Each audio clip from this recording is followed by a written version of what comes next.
Welcome back to the channel, guys, and for those of you who are new here, my name is Phil and I'm the Ordinary Watch Guy. I'm perfectly ordinary, but the watches are always special.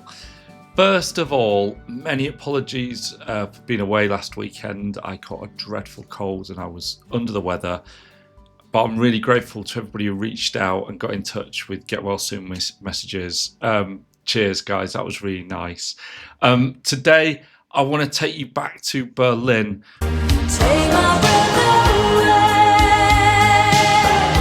For the final installment of my content from there, brought to you in association with Golby Watches, who really made this trip possible for me by, sponsoring the channel. So a huge thank you to Craig Golby and his team.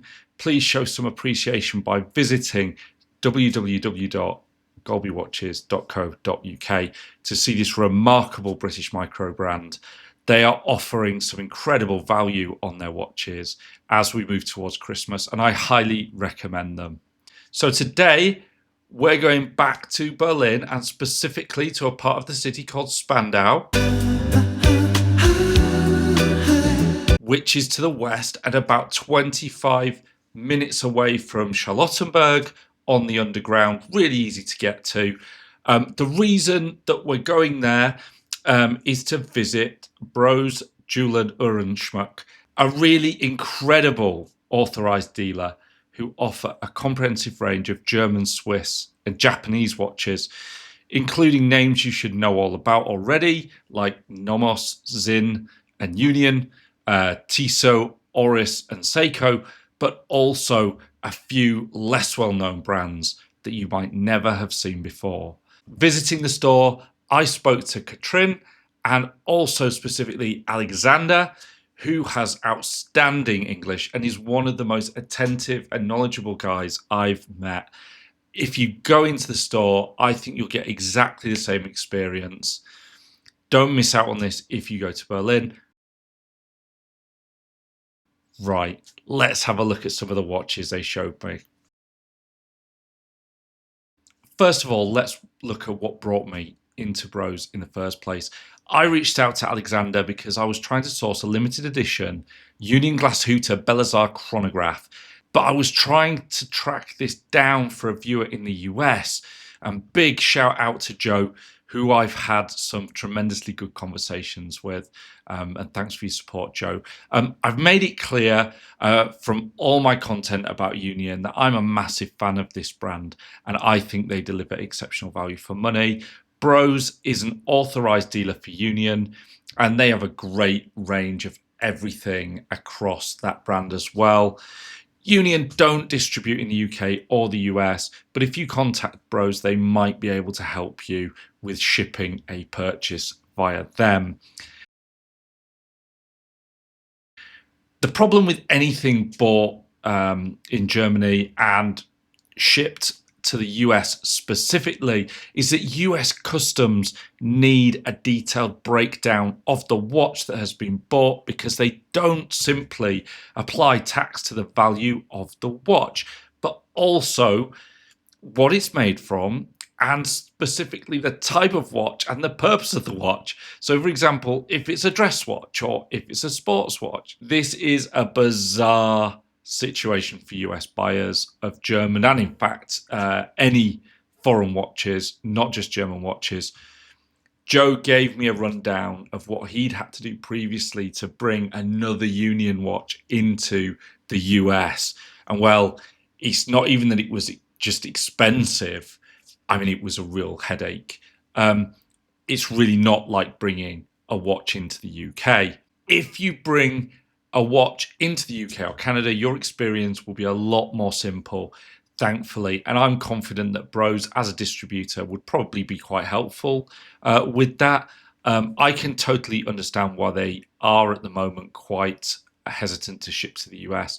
But if you want a watch shipping to the US from anybody at all, I'd recommend that you volunteer to help them do the paperwork, and they might be an awful lot happier to assist. Brose came through big time for me trying to find this watch. It's a limited edition piece. It's not easy to get hold of. So massive props to Brose here for doing that. And I think that if you need to get your hands on something, they're the people to help you get that done. From looking at that watch, we went and looked at the Belisar Chronograph Sport. I've seen this watch before at Union Glashutte and their production facility, and I still love it. It offers pretty huge dimensions on paper at 44 millimeters across the dial, but it has very tucked in lugs, and the size is remarkably compact and wearable on my 7 to 7.5 inch wrist. One of the things that I found was that actually Alexander was very good at finding watches within the apparently limitless number of watches that they've got that would be good for my specific dimensions. We went from there to looking at a whole range of different watches that I'd never seen, and he got them lined up and ready for me to try on. And moving from the 44mm Chronograph Sport to the Sinn 556i RS is a real contrast, because this beautiful Sinn is comparatively uncomplicated and has a 38.5mm case. So actually, that's a 5.5mm difference in the case size. Sinn are an excellent watchmaker based in Frankfurt, and they excel in that German style of producing superbly constructed, clear and functional pieces that deliver outstanding value. Stainless steel case, 316L steel naturally, and an SW201 movement that is calibrated and optimized in-house, 28,800 beats per hour. I don't know how Sinn would describe this watch, but it's somewhere between a field watch and a Flieger, albeit the typical Flieger tradition has a larger crown that can be adjusted when you are wearing gloves, and this is a throwback to early pilots having to work in cold conditions in cockpits. I particularly love the red accent on the seconds hand, and the bracelet is way above the advertised MSRP of €1,300. I noticed that Alexander was wearing one of these, and I can really see why. We moved into less familiar waters gradually, but before we got there, I do want to highlight this Muhle Glashutte piece that I really liked. And I was surprised by how much I was drawn to it. It has bold, kind of illuminous colours and accents, and it is mounted on a matching sailcloth and rubber strap with a pin buckle fastener. This is the Sportivo compass date, and its MSRP is about €2,300, 42.5mm across the dial. It has the MU9419 movement, which is based on the Solita SW500-1, which is something very close to a Valjoux 7750, and it's been developed in-house to meet the regulations of Glashutte production.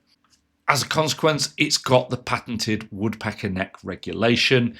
You get 48 hours of power reserve and a simple date complication shown at the traditional 3 p.m. placement.